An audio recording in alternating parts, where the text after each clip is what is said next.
नमस्कार, बागलकोटीज किचनमध्ये आपलं स्वागत आहे। आज आपण पाहणार आहोत आंबाड्याची भाजी।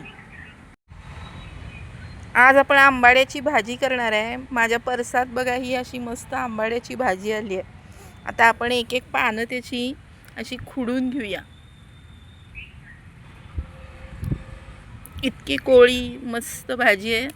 ही सगळी मी काढून घेते आणि मग आपण मस्त भाजीच्या रेसिपीकडे जायचे। आंबाडीच्या भाजीला लागणारं साहित्य, ही आपण आंबाडी धुवून स्वच्छ करून घेतलेली आहे। मगाशी जी आपण ती तोडली ती। त्याच्यानंतर हरभऱ्याची डाळ एक मूठभर भिजवून घ्यायची, शेंगदाणे एक मूठभर भिजवून घ्यायचे। त्याच्यानंतर ह्या मी तांदळाच्या कण्या घेतल्या आहेत, ज्वारीच्या कण्यासुद्धा तुम्ही घेऊ शकता। त्याच्यानंतर भाजीला लावायला एक पाऊण वाटी हरभऱ्याचं पीठ घेतलं आहे। फोडणीसाठी लसूण घेतलाय, तेल घेतलेलं आहे। नंतर जिरे लागतात, जिरे शिजतानाच घालायचे असतात। आणि हिंग, हळद, तिखट हा आपला नेहमीचा फोडणीचा डबा घेतलेला आहे। आणि शिवाय चवीपुरतं मीठ, असं हे आपलं साहित्य आहे भाजीचं। साहित्यामध्ये गूळ पण महत्त्वाचा आहे। पाव वाटी गूळ घ्यायचा, जशी भाजी असेल तसं गूळ घ्यायचा। आंबाडीला गूळ हा घालावाच लागतो। बघा ही पाणी घालून आता ही आंबाडी मी शिजवायला ठेवली आहे। याच्यामध्येच मी ते आपण जे मगाशी दाणे भिजवले ते घालतेय शिजतानाच। त्याच्यानंतर आपण काय घेतले, डाळ घेतली आहे, ती पण डाळ घातली मी ह्याच्यामध्ये। त्याच्यानंतर आपण कण्या घेतल्या तांदळाच्या, त्या आपण घातल्या। आणि मी तुम्हाला सांगितलं तसं आता आपण ह्याच्यामध्ये काय घालणार आहे, तर जिरे घालणार आहे। फोडणीत घालायचे नाही, तर हे शिजताना जिरे घालायचे थोडेसे। आता हे चांगलं उकळू द्यायचं। हे जेव्हा शिजत येते तेव्हा आंबाडीचा रंग बदलतोय, तो कसा बदलतोय आपण बघूया। आणि हे थोडंसं शिजवून घेऊया। हे बघा मगाशी मी तुम्हाला म्हटल्याप्रमाणे या भाजीचा रंग बदलला आहे। ही काळपट झाली। मगाशी हिरवीगार असणारी जी भाजी आहे तर ती अशी थोडीशी काळपट दिसायला लागलेली आहे। तर आता हे झालेलं आहे, आंबाडी शिजली आहे। आपण आता बंद करूया।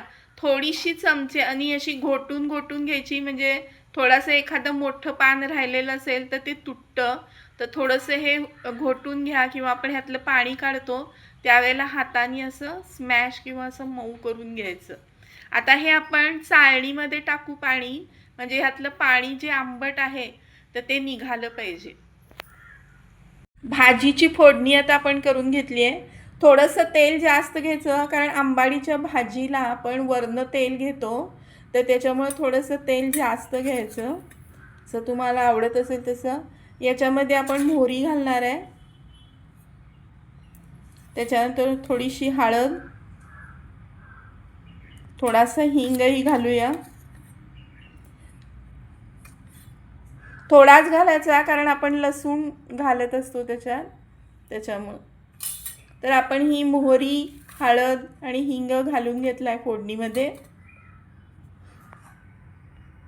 बघा ही फोडणी वाजायला लागली। आता ही फोडणी वाजायला लागली की ह्याच्यामध्ये जो आपण लसूण सोलून घेतलाय तो घालायचा।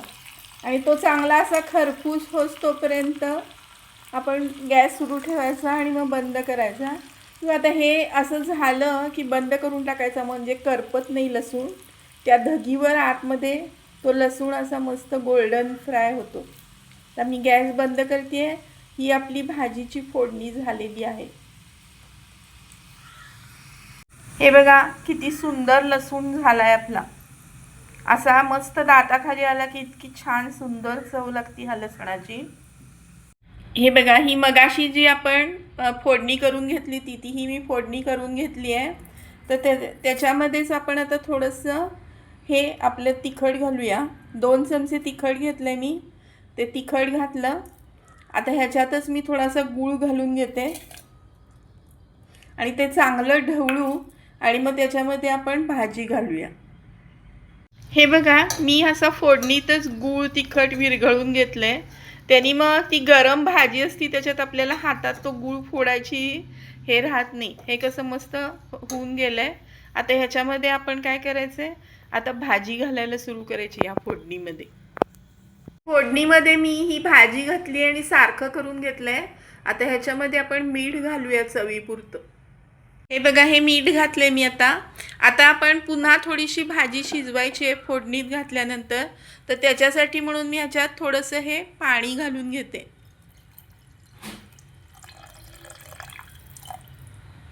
आता हे पाणी घालून सारखं करून घ्यायचं आहे आणि आपण हे थोडंसं पुन्हा शिजवायचे.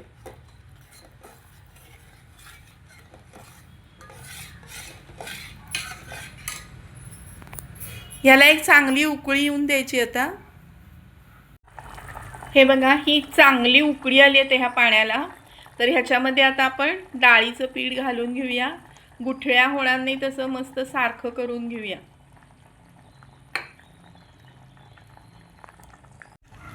हे बघा, पूर्ण मस्त भाजीला आता उकळी आली आहे. खूप घट्ट भाजी शिजवून घ्यायची नाही, तर आपण त्याला पळीवाड भाजी म्हणतो तशी ही मस्त भाजी आपली तयार झाली आहे. आता काढून सर्व करून घेऊया.